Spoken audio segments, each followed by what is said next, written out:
what we really need here is yung maramdaman ng mga kababayan natin na meron silang kapwa kababayan nila na nagmamalasakit at nandito at handang tumulong. Ito ang mga imahe mula sa Municipality of Jasper, Alberta bago ang wildfire ngayon Hulyo kung saan 30% ng bayan ang kumpirmado ng nasunog.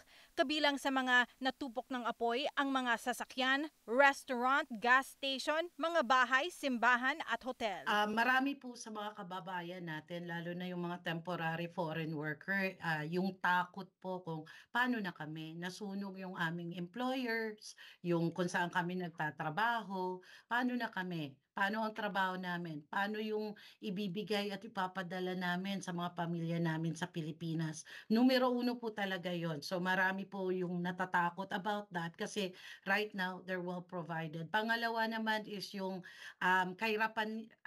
hirap sila to be mobile in Calgary kasi sanay sila sa Jasper, wala naman silang mga sasakyan. So, karamihan sa kanila hindi makalabas doon sa hotels kung saan sila inilagak ng government. Marami sa mga evacuees ng Jasper ang naninirahan sa mga hotel ngayon at ang iba naman kasama muna ang mga kaibigan sa Calgary. Gumawa ng isang QR code at sign-up sheet ang grupong Fiesta Filipino sa social media para sa mga kababayang evacuees na gustong makatanggap ng dagdag tulong galing sa komunidad.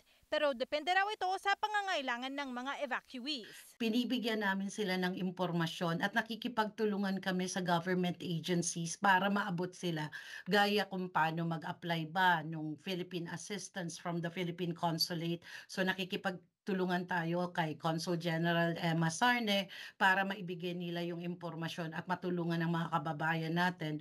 On the Alberta government and the federal government, nakikipagtulungan din tayo sa Service Canada kung paano sila makakapag-apply nung EI, Employment Insurance, pati na rin yung um, benefits na binibigay ng Alberta government bawat sa isang na naging biktima. Higit 300 mga Pilipinong evacuees na ang nagrehistro para sa tulong galing sa Fiesta Filipino.